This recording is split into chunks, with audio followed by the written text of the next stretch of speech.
It's good to be here. My name is Michael Anders, as mentioned, and today we're going to take a look at growing your global IQ. You are guaranteed to laugh in the next 45 minutes, all right? And I'm not talking like a little chuckle, right, or a ha-ha, like you're going to get like a guffaw, a big laugh, maybe even a tear, okay, because it's so funny. If you don't get your laugh, please see me after the program, okay? We can talk outside about it.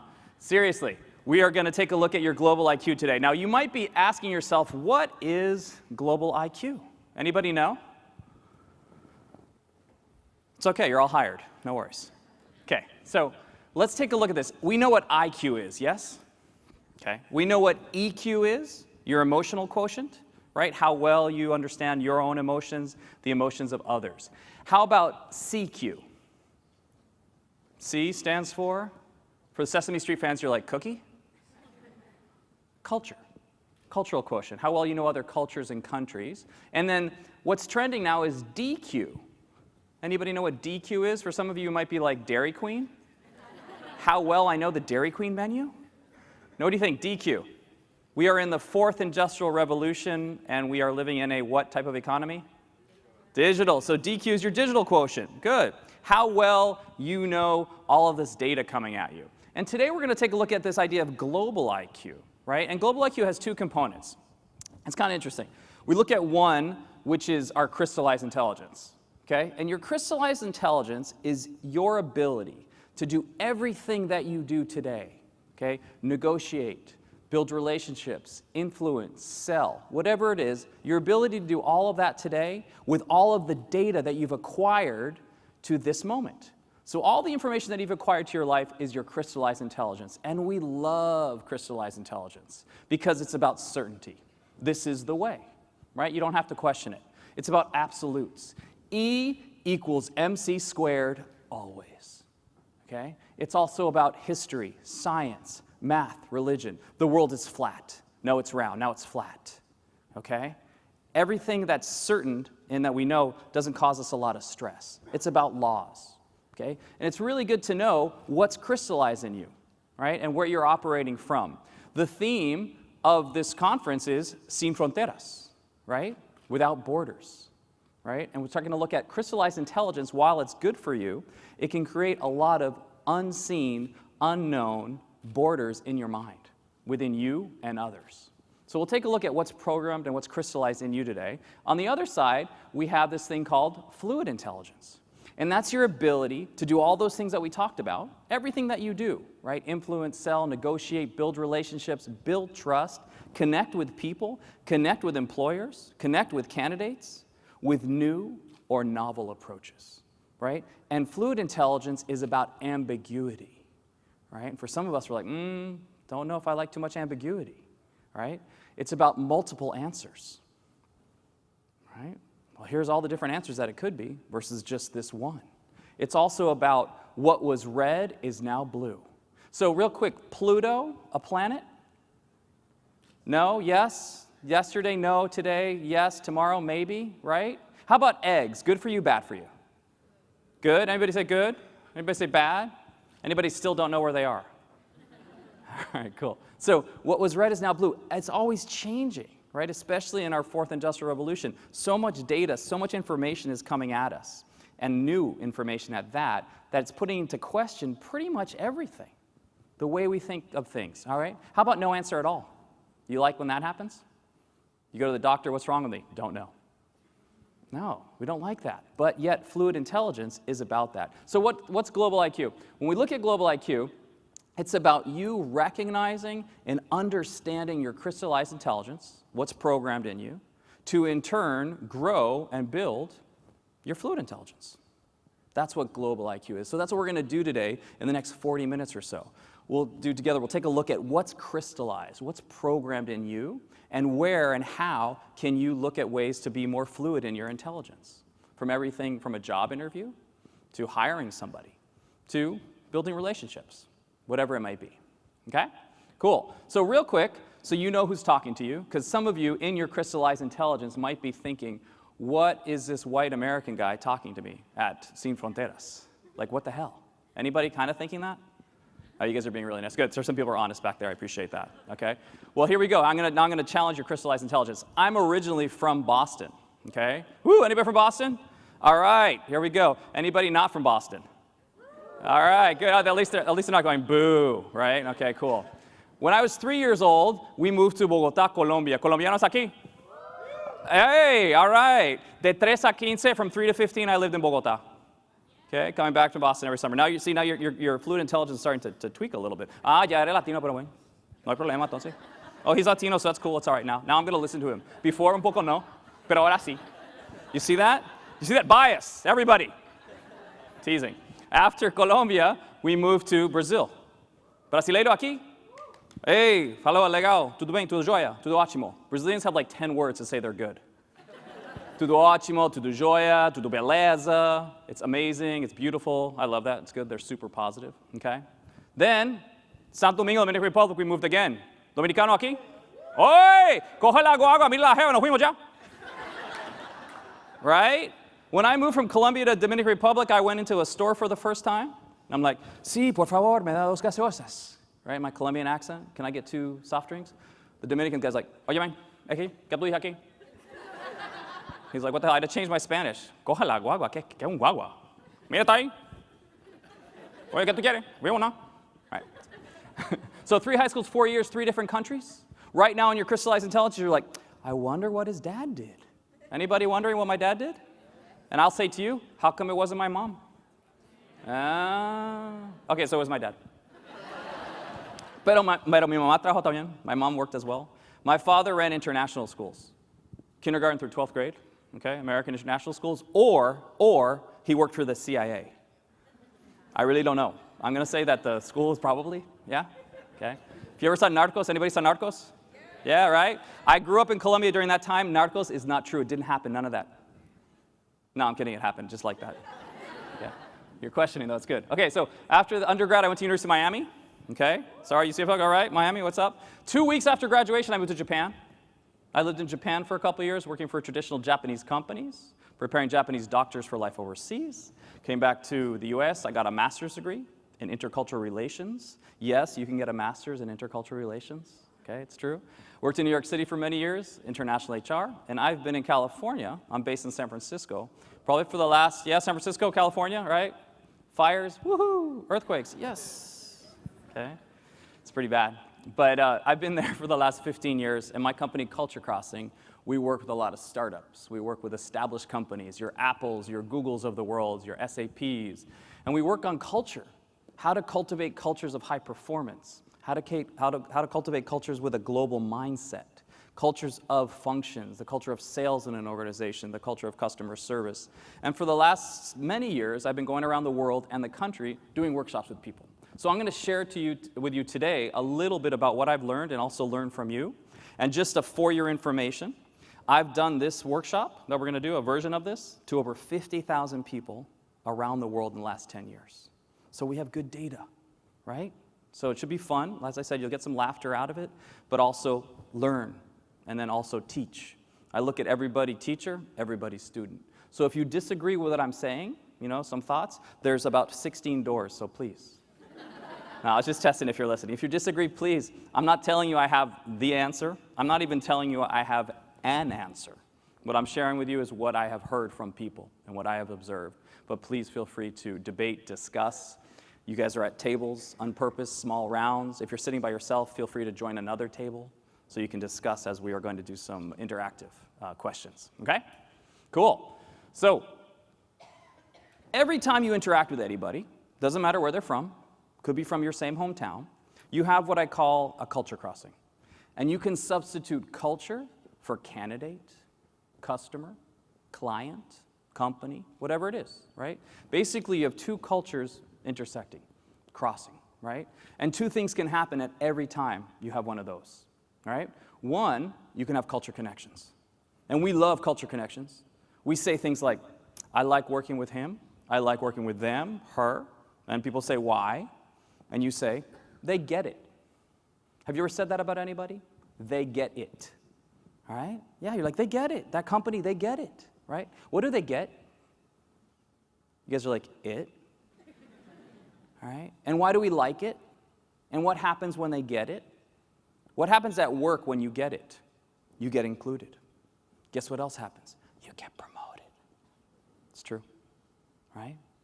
And you get it. And I don't have to explain everything when you get it, right? I don't have to tell you my expectations, my preferences, how I like to be treated. You just get it. And we can be efficient. We can be quick. It can be fun, right? And that's great. That's why we love it. So think about it. What is it for you? People say things like, sense of humor, empathy, trust, okay, honesty. And you're like, oh, cool. Honesty is important to you? You're like, yeah. Oh, me too. Are we good? Are we going to have any problems? Yeah, you know why? Because how I define honesty, you might not. And how I define respect, you might not. We might have different views of that. But it's important to know what it is for you, because when somebody gets it for you, automatically they do, right? And things go well. And it's important to know what it is for other people, especially if you're going to work with them, right? So they're good things to discover. But too often, we don't look at that. And you don't get it with everybody, right? On the flip side of getting it, we call culture crashing. Customer crashing, colleague crashing, candidate crashing. And this is what happens when you don't get it. Now, when you don't get it, do you know you don't get it? No, you're like, I get it. I don't know about those people. They definitely don't get it, but I get it, right? Usually we don't know that we don't get it, or we don't see that we don't get it, right? But what happens when you don't get it at work, right? You don't get the job. You don't get promoted. You might not get included as much, right? You might get unknowingly excluded. So what we're going to look at today is how can you maximize connections in your life and at work, and how can you minimize crashes, right? Now, over the years, we worked with a lot of people who have come to the United States, and we have these things that we call USA culture crashes. Things that people from around the world, you as well, might feel frustrated, angry, kind of curious, annoyed by US culture or US Americans, okay? What do you think some of the things are that people say? Time. We have too much of it? Always on time. So punctuality. What else? What's that? All right, good. Resources. Space. What else? Jargon. Individual, personal space. Go. All these things, right? We see too much sugar in the food, right? Why do we have to tip? These are the things we hear from so many people, right? Why is there tipping involved? Okay. One thing that's been happening recently, I've heard many, many times, I'm not making this up, so you'll tell me if you think it's true. There's too much water in our toilets. Think about it for a second. Yeah. Okay. And then also, why is there a space in the toilet stall between where the door closes and the wall is there? Like, what's up with that? People are like, hello. Yeah, no. That and the water. I don't know, that comes up a lot. Okay. But culture crashes you might have as well when you interact with other people or where you go to other countries. And we'll take a look at what they are. In addition to all these physical things that we get frustrated with, language is another, right? And so over the years, people become very frustrated with how US Americans or their experience with them and how they talk, right? And especially with language. And I found this online a couple of years ago. You tell me if this is true. It's a chart that says when Americans say, US Americans say, and what they mean.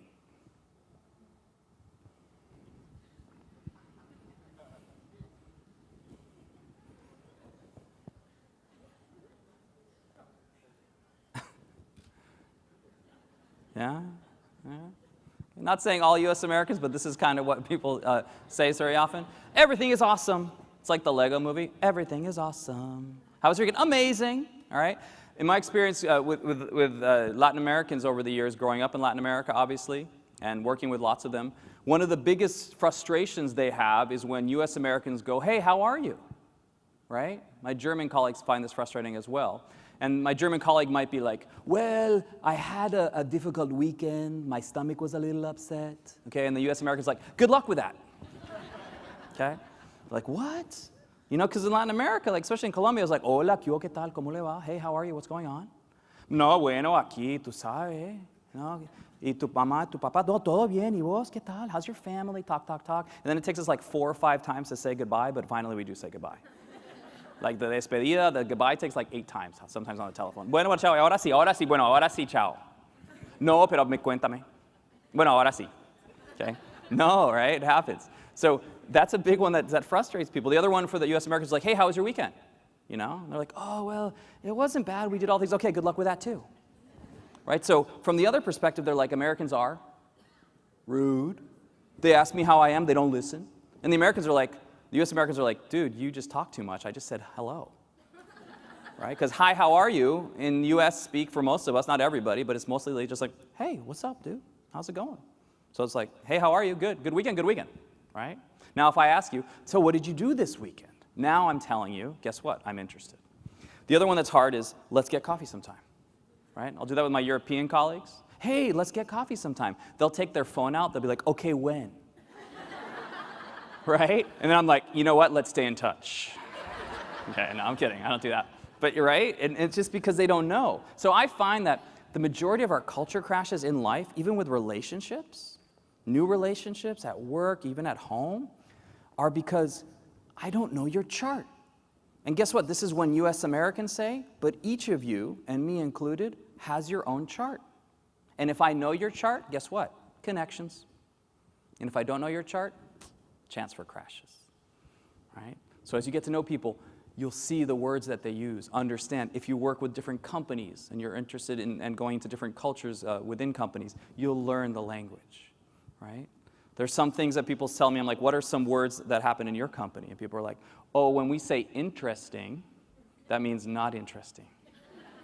Okay, or we say, you know what, let's take that offline. That means, ooh, that's not gonna happen. Okay, in Silicon Valley, there's this thing that people go, yeah, no. Okay, and then there's the opposite one, which is like, no, yeah. Right, and if you don't know it, you're like, what the hell is going on here? Okay, so know your chart, they're fun. Okay, so in addition to language, we see very often culture crashes happen related to marketing. So years ago, if you remember this, anybody probably not remember this one, but I'm old, so Come Alive with the Pepsi Generation was a campaign for Pepsi-Cola years ago. And when they went to Taiwan, they had a culture crash because they mistranslated Come Alive with the Pepsi Generation into Mandarin, right? And so imagine big billboards over the cities of Taipei and Taichung, okay? And you're in the morning, you're going to work, and you see this billboard, and this is what it says. Pepsi brings your ancestors back from the dead. No joke, okay? So you can imagine half the people are like, oh, grandma, abuelita. Okay, and the other half are like, oh, hell no, not again. Either way, do you think they sold Pepsi-Cola? Not so much, right? The number one fast food restaurant in China right now is Kentucky Fried Chicken. But that wasn't always the case. Same thing, when they went to China for the first time, they mistranslated the slogan, finger licking good, into Mandarin, mistranslated to eat your fingers off. Okay, I was like, don't order the chicken nuggets, whatever you do. Okay, and this is all about intention, right? Think about, in a given day, how many intentions do you have? Things that you want or expect to happen. 5, 10, 50, 100, maybe thousands, right? Things that you want to have happen, consciously, subconsciously, right? And I have all these intentions, right, that I know about. Now, when my intentions have the impact, right, how I want other people to respond to me and my intentions, we have alignment or connections. And when my intention does not have the impact that I want, we have crashes. So I'll give you an example. If my intention is to be funny right now, what impact would I look for? Yeah, laughter, smiles, right? Great. So I'm intending to be funny, I'm funny, haha, you laugh, boom, connection. But what happens if I'm intending to be funny and you don't laugh? Right? I'm like, I don't know about you guys, but I'm funny. And you're not laughing, so it must be you, right? In reality, it's me. Right? So think about in your life right now, future relationships, existing relationships. If you're not connecting with somebody that you want to be connecting with or you're trying to connect with, there's a good chance that they might not know or understand your intention. Or they might have misinterpreted your intention. So in new relationships specifically, regardless of culture, it's always good in my experience to state your intentions before a meeting. Right? Hey, my intention right now is to get this information. My intention right now is to learn about this. Because if I don't state my intention, you will interpret it within your own crystallized intelligence, within your own frame, within your own culture. And that's where we have a lot of crashes, right? And then guess what? I think I'm funny. You don't laugh. So I put it on you, right? Have you ever heard the phrase, that person pushes my buttons? Okay. Whose buttons are they? They're yours, they're mine. But we get angry at other people for pushing them. I'm like, own your buttons. Seriously, mine too, right? All right, so we'll take a look at this. Now, culture crashes happen, one, because I don't know your preferences, or they weren't communicated. Don't know how you like to be treated, so I'm just treating you the way I want to be treated, which is not necessarily the best way for you. You don't know my intentions, or they are misinterpreted. I thought you were being aggressive. Oh, that wasn't my intention. Oh, but that's what I thought. Okay? And then also, our mental models are not matched. And we'll take a look at that in a second about what this idea of mental model is and how it can impact your success pretty much in all aspects of your life. All right? The other thing I'd like to look at when we look at culture crashes is data and empathy. Right? There's a link between data, information, and empathy for people, I see. And take a look at it like, here's how I see the world. Right? Here are my settings, if you will, from an operating system. And there are yours. And if I know both of them, there's a greater chance we'll understand each other. How many people flew on an airplane to get here? All right, good. Me too. So this is familiar to you, right? Tell me if this ever happens to you, because I travel a lot, and this is what I've seen recently. When you land. Okay, everybody, welcome. If this is your final destination, please stay seated, because we have a lot of people who have tight connections. Thank you very much. How many people stand up? Everybody in the plane, okay? If you haven't traveled, everybody in the plane literally stands up. And I'm like, oh my God, do we live in a world where people have no empathy at all? I don't want to believe that, because I'm one of those people. And sometimes I'll stay seated and then everyone else stands up, so what do? Stand up, right? So I don't want to believe that we are planes filled with people with no empathy. I really don't, because I'm one of those people, and I think we do have empathy and compassion. I think everybody has a huge ability to have as much empathy and compassion as you could imagine. It's just we have to recognize the situation that we're in. So imagine this happen. Hey, everybody, welcome. This is your final destination. Please stay seated. Because we have a passenger in row 32, seat B, who has a tight connection, and she wants to say goodbye to her father before he dies. How many people stand up? Right? Anyone who stands up, people will be like, the devil. There it is, mira. There it is, míralo. I see the horns, okay? Start throwing stuff at that person, right? What's changed? Yeah. What do we get? Yeah. So empathy and compassion was created because I got data. I got information.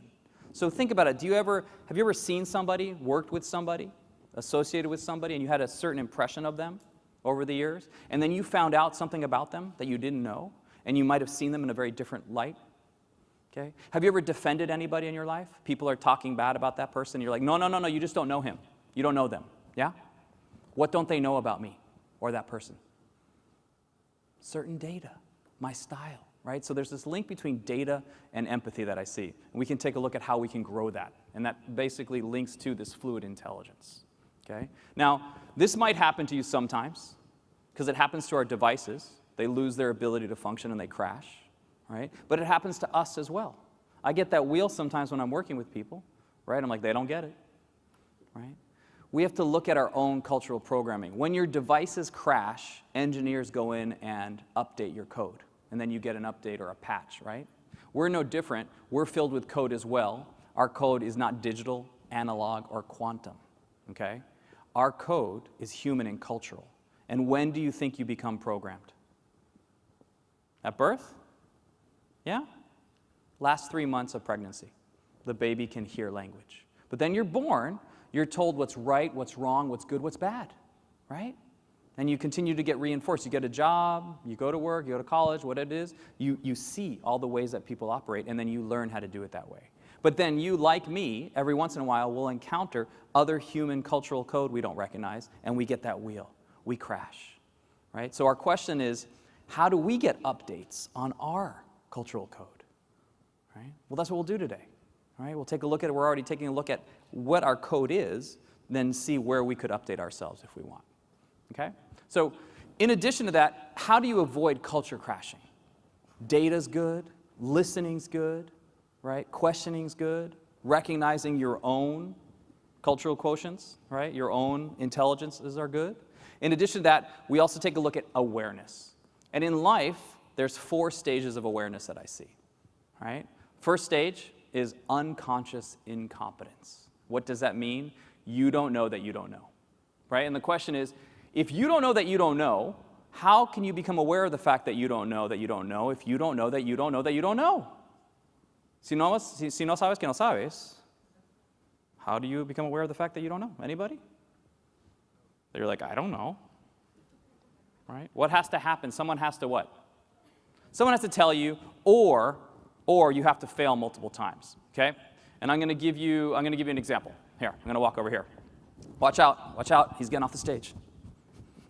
Imagine in my whole life, okay, all 25 years of my life, what happened to the compassion people? Okay, all 30 years? Now you can see me, you're like, oh, hell no, not 30, man. I see those bags, forget it. Okay, all 40 years of my life, okay? All 40 years of my life, how many doors have I opened in the 40 years of my life? Imagine, how many doors? Thousands, right? How many doors have you opened in your lives? You're 20, you're 30, you're 40, however old you guys are. Thousands and thousands. So every single door I've ever opened in my whole life has opened in. Every single door I've ever opened in my whole life has opened in. How long will I be here? How long? How long? Forever, right? And I'm going to be like, stupid doors. Yo no sé este Rosen Center, pero las puertas aquí están. Okay? I don't know what's going on with the Rosen Center, but the doors here are terrible, right? And I'm going to start talking bad about the doors at the Rosen Center. Okay? They don't know what they're doing. They don't know that they don't know. Okay? I was going to be there forever until one of you, poof, opened the door for me. You know, and you walk by and you were like, idiot. No, you'd be nicer than that, right? But that's stage 1. You don't know that you don't know until someone shows you or you fail so many times, right? And that's okay. In Silicon Valley, we see this whole thing about failing fast and failing forward. Learn what you don't know quickly so you can adjust. After stage 1, okay, we come into stage 2, and now you're consciously incompetent. Mira que you're still incompetent, okay? But now you know that you don't know. And this is a really interesting stage in life. A lot of people get stuck here. Okay, if you've heard of the term fixed mindset and growth mindset, stage 2 is a fixed mindset. Imagine, I learned that there are doors that open out. Okay, but I'm like, you know what? No. I'm only going to go to hotels and offices and houses that the doors open in. I'm only going to hang out with people who go with places doors that open in. I'm going to start writing blogs about doors that open in. Okay? And I'm going to ban everything in the places that the doors open out, right? And I'm going to stay there. I know that I don't know, but I'm fixed, right? And that's it, right? And you can see how other things can happen around that mindset too, right? No, this is the only way, right? And everyone else who doesn't follow it, I don't think so. Stage 3, conscious competence. You try and understand what you don't know, and this is the growth mindset. Now, if I choose to go to stage 3, guess what? I'm going to start hanging out at places and find out that doors open out. I'm going to look at the Tesla where the doors open butterfly. Okay? Some doors open to the side. I'm going to learn and look, doors open up, they open down. Wow. All right? I'm going to understand like the doors of perception. Oh my good, look at the doors of your mind. Right? All these different ways of looking at doors. And I'm going to continue to learn and explore and find out different ways that people see doors. Right? And realize that there might be multiple answers and multiple doors in life. Right? And then I get to stage 4, okay? Stage 4, unconscious competence, you know. Right? And you do what you do, and you do it well, and you don't think too much about it. So I think everybody's unconsciously competent in their own culture, in their own world. If you have a home airport that you travel a lot, you walk around that airport, unconscious competence, right? You know where the good Starbucks is, you know where the Uber line is, you know the toilets that don't have that much water in them. Okay? But if you land in a new airport and you've never been there before, how do you walk around? All right? And you walk by those people, you're like, ese tipo no sabe que no sabe. That person doesn't know that they don't know. Right? Where else are you unconsciously competent? You do an activity, you do it well, you don't think too much about it. Anybody? Work? Good. Driving. How many people think they're unconsciously competent drivers?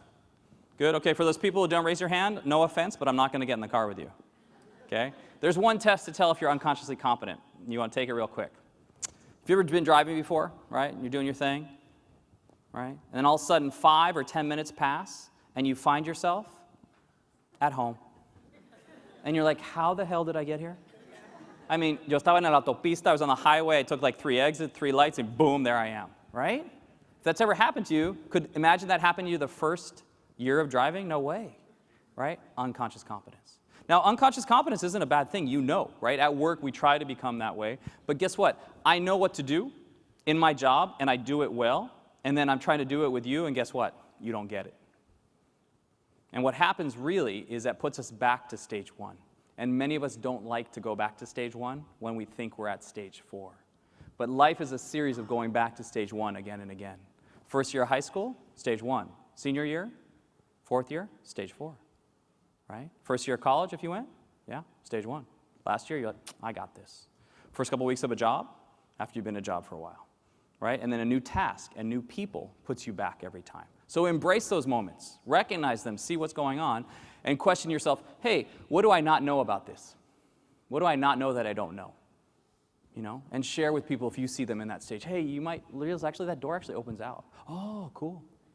All right? And then you can make that decision. You can't make somebody go to the growth mindset. They have to want to. Right? You have to want to. But you can help them. You can look at them. You can see them. Support them as needed. Okay? Cool. All right. So let's take a look. 3 questions, 10 years, 50,000 people. We're going to test your global IQ right now at your tables, okay? Interactive. Don't worry. You don't get any penalties for getting an answer wrong or anything like that. They don't go in your Prospanica performance reviews this year, okay? So it's all good.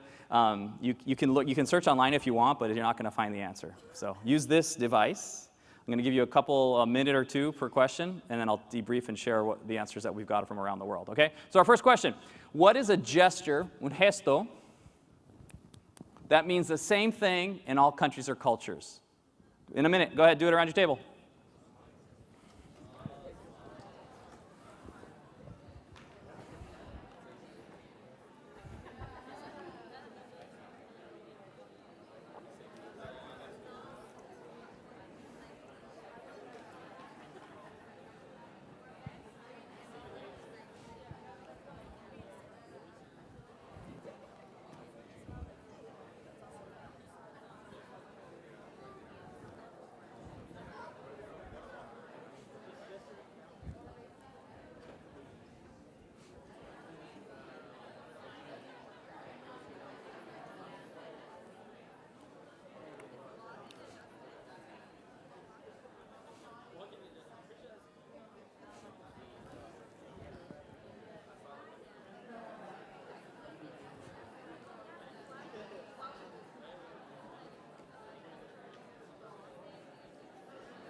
Okay, good. Let's see. So I'm going to look out and just show me your gesture. It's okay if you're going to give me the middle finger. I won't take it personally. Go ahead. Show me your gesture.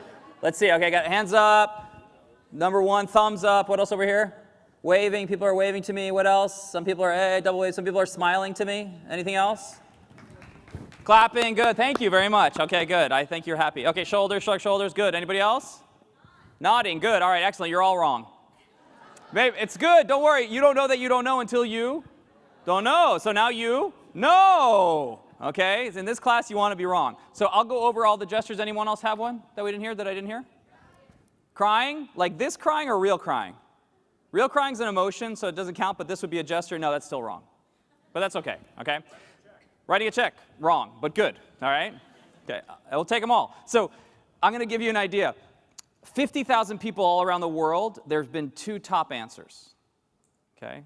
Meaning all around the world, people come up with these answers. They're both wrong, but they're the 2 top answers. You came up with them as well. Number 1 is the? Number 2 is? Nodding. Okay, both wrong, but those are the 2 top answers. Why do you think those are the 2 top answers? Nonverbal. Commonly used, yeah. So think about how many times you had somebody smile at you in your life, right? Hopefully when you were born, someone was like, "Aw, baby," okay? And they were not like, "Oh, not another one," right? Hopefully you got the, "Aw, baby," okay? And then after baby, you got a lot of this. Uh-huh, no, no, no, yeah, yeah, no, no, no, yeah, yeah, yeah. So how many times did that happen? Smile on this, I can't count. The more you see something, the more you do something, the deeper the programming, the more crystallized the intelligence. So I think that might be the answer. I don't know for sure, but that's what I'm in alignment with you guys on that. Now, right now, for some of you consciously, there's a frontera. There's a border or an obstacle. And for some of you, subconsciously, there's an obstacle right now. And the obstacle is you might not believe what I'm sharing with you, that you're programmed. Right? But I'll prove it to you 1,000% right now. Okay? I'm going to ask you 2 more questions, one question followed by another.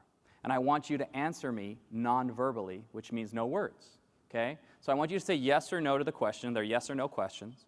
I want you to answer me yes or no, but not the US style or the Dominican style, okay, or the Colombian style. I want you to answer me in the Bulgarian and most of Albanian style. Bulgaria and Albania, 2 countries in southeastern Europe. And in Bulgaria and Albania, this is no, and this is yes. I'm not kidding. Do it with me. This is no, and this is yes. This hurts your brain for some of you right now. You're like, ow. Okay, so 2 more questions. You're going to answer me non-verbally Bulgarian style, right? Okay, one more time. Seen words. This is good. Do you want to be the next $1 billion winner of the Powerball? Would you pay $100 for a hamburger? Okay, good. Now most of you guys are doing this. All right? And if for the rest of the day I said this is no and this is yes, you would fail. Imagine if you got a job and you open the Prospenica chapter in Bulgaria or Sofia, you know, people be like, "Hey, how are you doing? Do you like Bulgaria?" You'd be like, "Hey, we're going to go out for drinks and food. Do you want to go out after dinner? Hey, can you do this extra work?" You'd have to adapt pretty quickly. We work with engineers who come from Bulgaria to the Googles and Apples of the world, and they have to adjust that real quick, right? Or they'd have a lot of crashes. But that shows how programmed you are, right? Okay? So that's why this one doesn't work. Now, the rest of the gestures we see, right? Okay sign is not okay. In Brazil especially, not okay. This is the Mudra seal for Buddhism and Hinduism. This is the power of 3 for Macedonian independence. So lots of this is the circle game for middle schoolers and high schools. Ah, made you look. Okay, all right. So all gestures are different. People wave. The Queen of England waves like this. High school girls in Korea and Japan and China wave like this. Okay, that's like jazz hands for us. Hello. Okay. This one's funny. American men like this one when they're talking, especially. So I just want to say we have a good budget here. No problems at all. Sales is going to be great this year. The Brazilians are like, "Oh my God, we're screwed." Right? Yeah, okay. This is a 5, right, for many of you, but in Greece, this is the mutsa, and this is a double mutsa, and it means I throw poop in your face. Watch out, right? You're like, $5 foot long? No. No, I don't want that one, okay? Growing up in Colombia, this was always one we did, right? Pero tengo el test, cuidado. I came back to the States, people were like, "What's wrong, dude?" This is how people pack tobacco in the southern part of the US. All right? So everyone's got theirs. Everyone's got theirs. Let's look at the smile.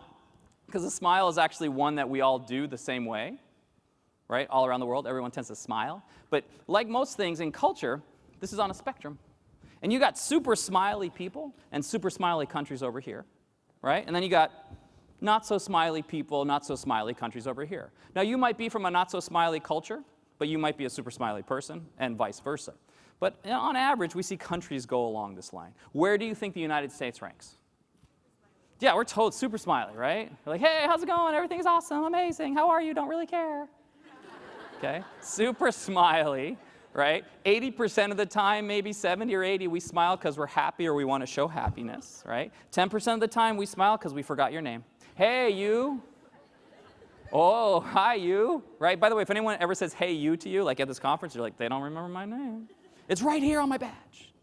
Okay, "Hey, you." Right? And the other 2% of the time, we smile in a situation maybe like at a conference or a dinner or something because we don't connect, but we don't want to like be like, so we're just like, "Hey, good to see you too." Okay? Now, on the other side of the world, the not so smileys, in the middle, we have countries, in my experience, like Japan, Korea, Malaysia, Thailand, Singapore, even India, right? Where 40% of the time people are smiling in public, in my experience, because they're angry or upset, but they don't want to embarrass anybody, so they'll just do this. Okay, right? We do that. By the way, in Colombia, we call that the Colombian yes, when people really mean no, but they're like, no, sí, sí, sí lo hacemos. You're like, that's not gonna happen, right? Mexico, a lot too. Sí, es que no tengo la lana, güey, pero qué padre, lo hacemos. Not gonna happen, right? The other percent of the time, people are smiling because they're happy. Now, here's an interesting thing. How many people are gonna go for an interview tomorrow, hopefully? Is anybody? Nobody? People are like, I'm not here for a career, what the hell? Yeah, okay. Well, anyway, even if you're not, here's an interesting thing. Smiling in certain cultures like Russia need to be connected to a proper emotion, and that means happiness. So in interview manuals in Russia, they say this, and I'm not kidding, I'll send you links if you don't believe me. The person that smiles all the time during the interview, or a lot during the interview, is considered the village idiot. No joke, right? Because it's like if you go in there like, hey, wow, this is great, so happy to be here, yeah, really excited to work here. They're like, why the hell are you so happy? You're smiling, you don't even have the job yet, village idiot, okay? And they're like, if you get job, okay, smile, but before that, village idiot, okay? And now in the United States, imagine you're going for an interview. And imagine you have all the qualifications, you want the job, they're interested in you, you answer all the interview questions perfectly, no BS, really authentic, really true, but you don't smile once during the interview. Not personable. You don't smile once, people think you're not friendly, you're crazy, you don't have teeth, whatever it is, okay?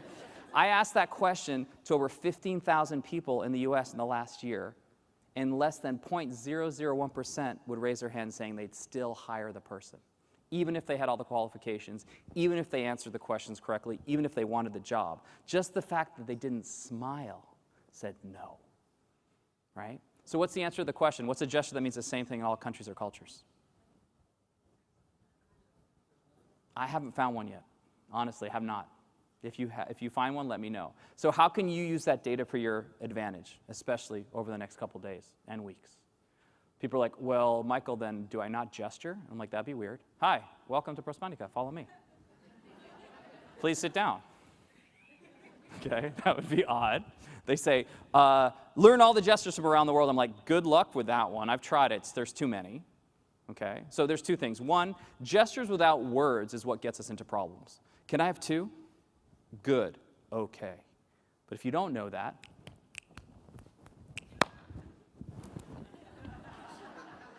right, problem. So when possible, especially in newer cultures with new people that you don't know, try to gesture with words. The other thing that's even more important for you is each of you, right now, most of you are doing them, have your unconscious gesture. Things that you do when you're sitting down or talking to somebody you're not aware of. And you really need to be, especially when it comes to interviewing and connecting with people, right? Because if you're one of these people, okay? People that sit like this, we think they sit like this because they're blocked. But in reality, people sit like this for two reasons. One, they're cold. Two, they're comfortable. But if you're in an interview and you're cold and you're sitting like this, the person opposite you will probably think, oh, you're blocked, you don't want the job. They could think like that because of what's crystallized in them. Some people's are this, you're doing this right now, hey, in the back, what's going on, hair scratch. So know your unconscious ones, right? Because they could be giving a message that you don't want. So just being aware of that. And also note the gestures that others people might be showing to you. That might not be the actual meaning, right? So those are the kind of things that we look at gesture, because other than that, no other ones mean the same. By the way, this one, right? Hook 'em horns, right? Heavy metal for some people. In Italy and Argentina, your wife is cheating on you. No joke. In Italy, you get fined or arrested. How about this one? In Italy, va fa Napoli. Okay, right? In the Philippines, let's eat. In Dubai, United Arab Emirates, have patience. And in China, number 7. Right? How about this one? The thumb between the index and middle. In Brazil, it's o figa, boa sorte, good luck. I had one around my neck when I was 17. In Korea and some other cultures, it's FU. It's the same as this. It's this. And in the United States, you know what this is? Got your nose. So if you're with kids and you don't know where the parents are from, don't do the got your nose, right? Because then you might be. All right, cool. So before I get out of here, I just wanted to share with you a couple things. One, all of us have mental models. It's how we see the world. And we have a mental model about what good pizza is, to what good Chinese food is, to what a good hotel is. If you were staying in a 5-star hotel tonight, you'd have a mental model in your mind of what that is. It might be a butler for some of you. It might be a chandelier or gold for others of you. It might be free Wi-Fi or really good free Wi-Fi, whatever it is. You go to that hotel and it doesn't have the thing that you're expecting. Guess what? You go on TripAdvisor and Yelp, boop, boop, 3-star, because it didn't fit your mental picture. When we go from country to country, they don't fit our mental pictures either. Right? Ever since I left Colombia, I was looking for good Bogotá, ajiaco bogotano, right? A good traditional Colombian soup. And I went to Miami restaurants, that was not it. I went to New York restaurants, that was not it. San Francisco, there was ajiaco on the menu. No, eso no es ajiaco. And I was constantly fighting this battle looking for my ajiaco. And of course it's not it because I'm not in Bogotá, right? But we compare things all the time. And guess what? It's not just in places and things. It's also in people. Do you fit the mental model of a successful employee?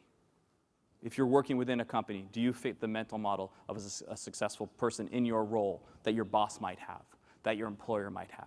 So any research you can do to figure out what other people's mental models are will allow you to have more connections. It'll increase your fluid intelligence. Start to see where they have their mental models and what they are, okay? And our last thing, just for thinking. I got a piece of paper right here. I need someone to touch it so they believe that it's real. Can you just prove to everyone, just touch this to make sure it's a real piece of paper? Yes? Okay, here it is. Everyone see the paper? I'm going to fold the paper, okay? I'm going to fold it over itself 1 time, 2 times, 3 times, 4 times, 5 times. You see it now? You see how the thickness has increased? If I folded itself over 19 more times for a total of 25, okay, how thick do you think it would be? Show me in your hands. This is 5 times. If it was going to be 19 more times, show me how thick you think it would be. Go ahead. How thick? Okay, people, yeah? Okay, cool, good. All right, so see that? Now this is where your crystallized intelligence is going to get challenged. It would be as tall as the Empire State Building in New York City. No joke. If I folded that 25 times on itself, as tall as the Empire State Building, 50 times would be 1/3 of the way to the sun. And now more than half of you right now are like, that's a bunch of BS, I don't believe it. Google it, you'll see that I'm true, okay? But why I put this up here is, one, every time and every moment your crystallized intelligence gets challenged, don't shut it down. Just ask yourself, okay, tell me more. What else should I know? It'll just keep you having a more open mindset, all right? The other thing is about exponential growth. If you choose one behavior from today or this conference that you learn, and you try to put it into your life once a day, and then that becomes twice a day, maybe even 3 times a day, you can literally change the patterns in your brain in terms of neural connections of positivity, of empathy, compassion, understanding, fluid intelligence, and you can grow just like that paper would, okay? Cool. I'm going to be hanging out here upstairs for the next couple hours before I have to get on a flight, so if you have any other questions, please let me know. If you want more information about what I talk about, feel free to link us, take a look at us at culturecrossing.net.